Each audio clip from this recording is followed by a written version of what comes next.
আসসালামু আলাইকুম। আমি doctor Naimul Kibria, BHMS Bangladesh homeopathic medical college, BHMS রোকেয়ান ইসলাম হোমিওপ্যাথিক মেডিকেল কলেজ। আমরা আজকে আলোচনা করব চক্ষু প্রদাহ নিয়ে। আমরা আমাদের গত একটা ভিডিও বলছিলাম চক্ষু প্রদাহ নিয়ে।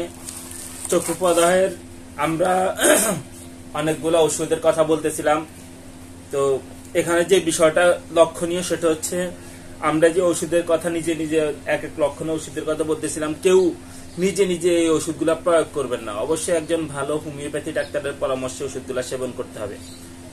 নিজে নিজে ওষুধ প্রয়োগ করা খুব ক্ষতিকর হওয়ার সম্ভাবনা আছে। কারণ হচ্ছে আমাদের হোমিও ওষুধগুলা অনেকগুলা দিক বিবেচনা করে প্রয়োগ করা হয়, এই জন্য কেউ নিজে নিজে ওষুধ প্রয়োগ করা যাবে না।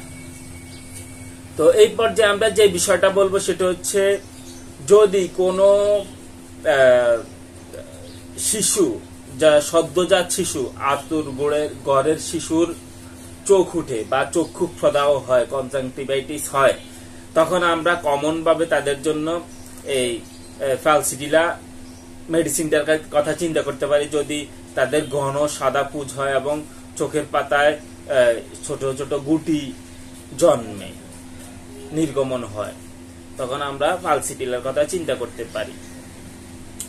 এরপর আমরা বলবো চোখ উঠায় যাদের ঘন ও হলুদ রঙের পিচুটি আসে এবং ঠান্ডা পানি লাগাইলে, ঠান্ডা পানি প্রয়োগে যদি উপশম হয় এবং চোখের মধ্যে জ্বালা যন্ত্রণা জ্বালা হয়, যে এত জ্বালা যেন আগুনের মতো জ্বালা, এবং সে ঠান্ডা বাতাস লাগাইতে চায়।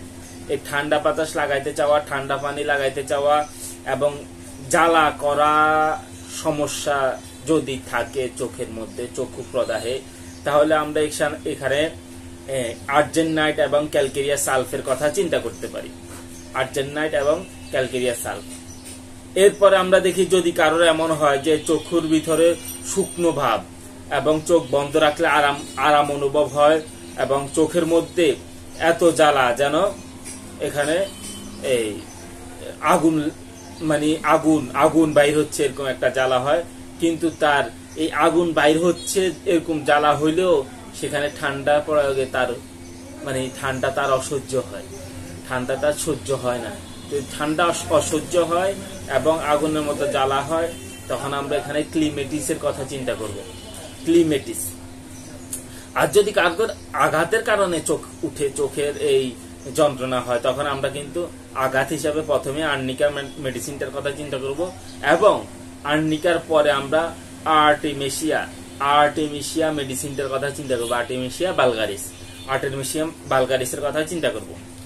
আর কারো যদি এমন হয় যে ঘন ঘন কিছুদিন পর পর তার চোখ উঠে এবং এই চোখ উঠার কারণে তার চোখে পিছুটি জমে, চোখ ঘুম থেকে উঠার পরে চোখ খুলতে পারে না, বালিশের মধ্যে উপুর হয়ে শুয়ে থাকে এবং তার এই চোখেও যন্ত্রণা করে, চোখের যন্ত্রণা করে এবং চোখ যন্ত্রণার কারণে চোখ থেকে পানি পড়ে, এরকম ব্যাপার হইলে, এই ঘন ঘন হইলে, এই ব্যাপারটা যদি মনে করো কিছুদিন পর আবার হইলো, এই ব্যাপারটাও যদি হয় এবং চোখে যন্ত্রণা করে, চোখে যদি এইভাবে বালিশের মধ্যে চাপ দিয়ে শোয়ার অবস্থা লক্ষণ দেখা যায়, তখন আমরা এদেরকে সরিনাম এবং ব্যাপটিসিয়া, এই দুইটা মেডিসিনের কথা চিন্তা করবো এদের জন্য, সরিনাম এবং ব্যাপটিসিয়া।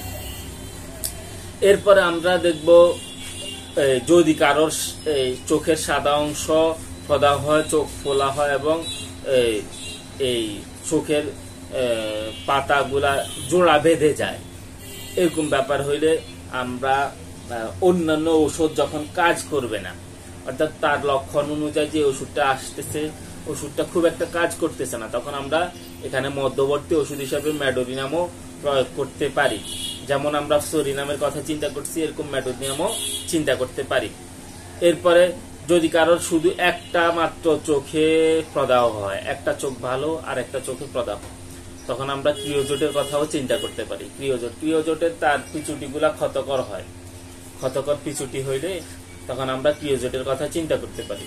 এবং সামান্য ঠান্ডায় শিশুদের চোখ উঠলে, মানে ঠান্ডা খুব একটা পড়ে নাই কিন্তু তার এই অল্প ঠান্ডায় তার চোখ উঠে গেছে, চোখ নিচে, তখন আমরা তাদের জন্য সিফিলিনাম মেডিসিনটার কথা চিন্তা করব।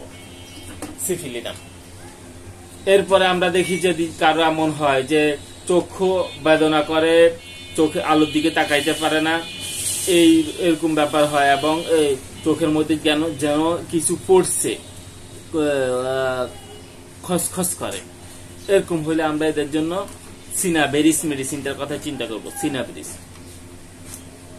আমাদের ভিডিও যথেষ্ট বড় হয়েছে, পরবর্তী ভিডিওতে আমরা বাকি বিষয় নিয়ে আলোচনা করব। আজকের মতো এখানে বিদায়। আসসালামু আলাইকুম ওয়া রাহমাতুল্লাহ।